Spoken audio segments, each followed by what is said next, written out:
Hi, it's Nekole here, and this is going to be my introduction slash Q&A video for Envied site modeling on Facebook. To start off, I'm going to talk about myself to do the introduction, but first of all, I'm actually not very good at talking about myself, so this could be relatively short. But pretty much, I am an Irish alternative model and a passionate artist. I am a huge animal lover, and I'm also a vegetarian, and the two of them are actually not connected before anyone actually asks me about that. I'm not a vegetarian because I love animals, it's nothing to do with that. It just so happens to be a coincidence.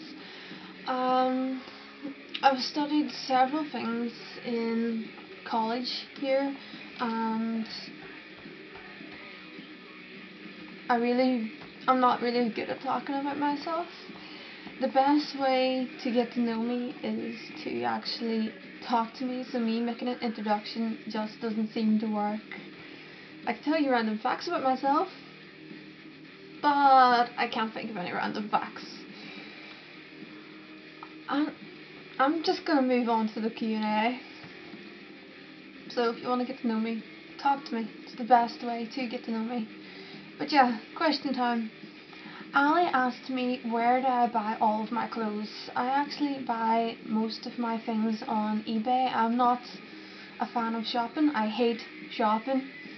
And everything I get is from online unless I've been dragged about some stores. But brands that I would buy from is Iron Fist, Industries, Poison Industries, Hell Bunny, Death Kitty, that's a brand, and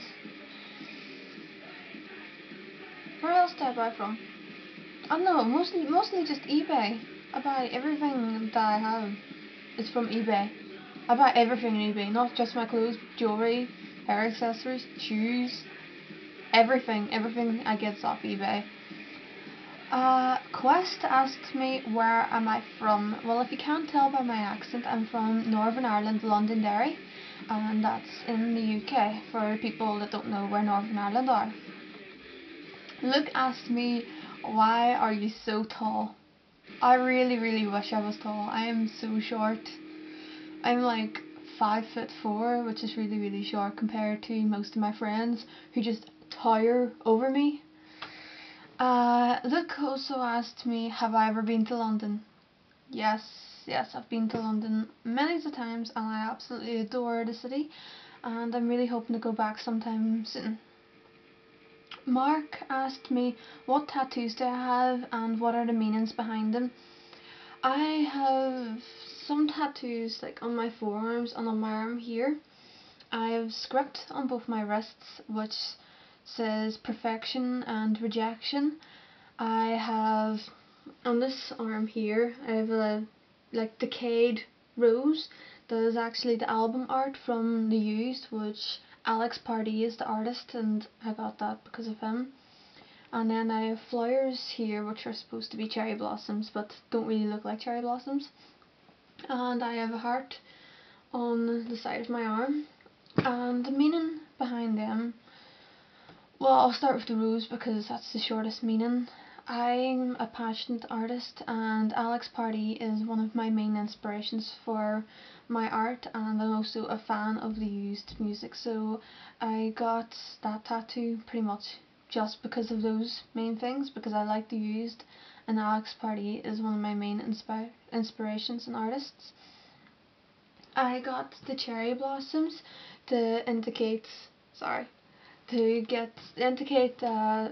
new beginnings, starting a new chapter in your life, because cherry blossoms don't really bloom for very long and it's a continuous cycle of starting over again, life over again.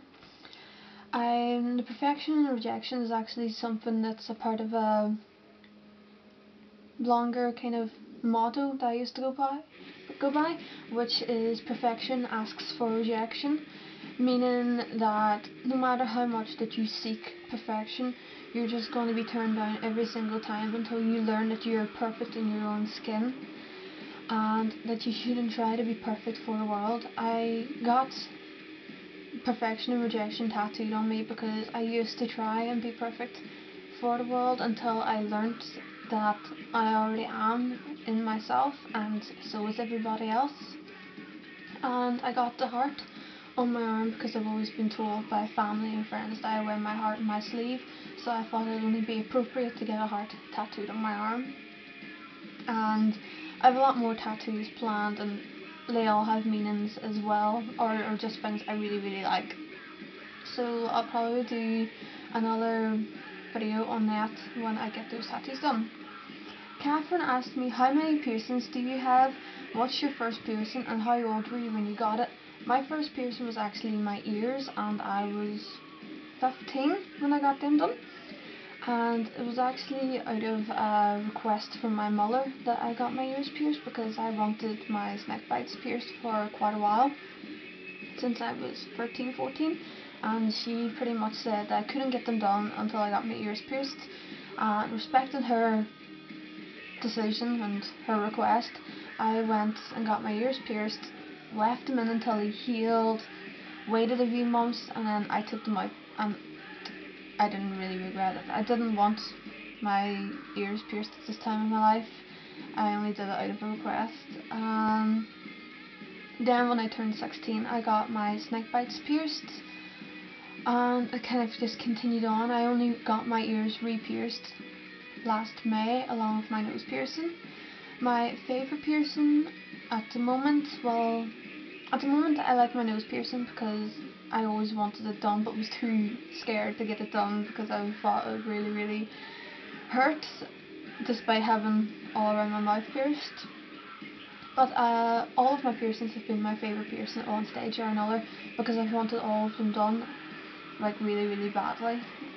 And I've only ever taken out one piercing, which was right here, and that's because I chipped my tooth on it. Derek asked me, what's your favourite piercing? Well, I just answered that. Wait, how many piercings do you have? Oh, I have 9 piercings, by the way. Sorry, I got the 2 questions mixed up.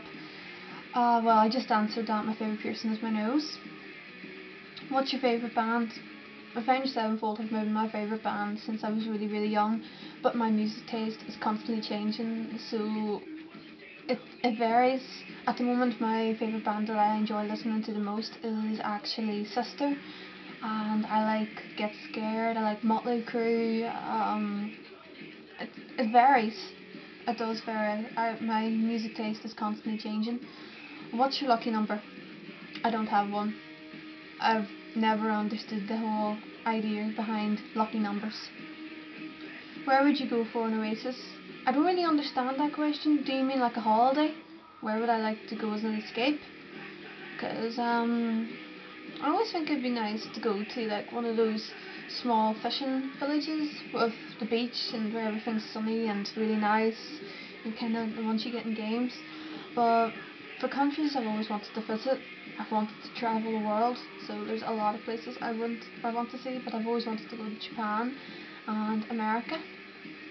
What makes you feel real and the most at peace with yourself? Music. Listening to music and being outside and walking in the nights, as dark as that sounds. I enjoy being outside when it's dark out, and I enjoy being near water. Anything to do with water. If I'm near water, I am at the most peace with myself. When you look up the stars at night, do you think thoughts or feel emotions? Well, yeah, of course I do. There's been times where I've actually sat out my bedroom window and I've just sat at night looking at the stars, going through things in my head and trying to sort out my emotions and sort out my thoughts. It's something I enjoy doing. It helps me clear my head. Mike Tippin asked me, what do you prefer, Oasis or Blur? I don't like Oasis, so I'm going to say Blur. Don't kill me. Neil Anderson asked, if you could tell everyone in the world one thing, what would you tell them? I would tell them to dream big and to never stop dreaming, that anything is possible and that they are countless possibilities out there, and that no matter what anybody tells you, that you can do anything you want in the world, because too many people don't believe in themselves and put other people down because of this. Dreams can come true, because if dreams didn't come true, then we wouldn't have half the things that we have today. We wouldn't have half these celebrities doing what it is they love to do. We wouldn't have had that guy jump from outer space in a whole skydiving thing if people didn't dream. Saki Stevens asked me how come I never take off my download bracelet. That's actually a question I don't get asked, but a lot of people are curious about. They just don't ask me about it. I don't take off my download wristband because it has a lot of sentimental value to me. That was the first year I'd ever went to a festival, that I'd ever been on a plane by myself, travelling to another country. It's the first time I'd ever been to England, and it was my first birthday away. It was my first birthday I'd really done anything, and just the people I met, the experiences that I had at Download were the most real and freeing thing that I've ever experienced in my life. And anytime that I look down at my wristband and see it, I just remember back to that time. I remember the festival, I remember the people I met there, and I remember how happy I felt when I was at Download and how free I felt to be myself for the first time in my entire life. So that's it for now. That's all the questions that I have. Feel free to ask me more questions through Envied site modelling. I'll leave a link down below somewhere. But anyway, I hope you enjoyed my video, and again, feel free to ask me more questions, and I will talk to you later. Bye!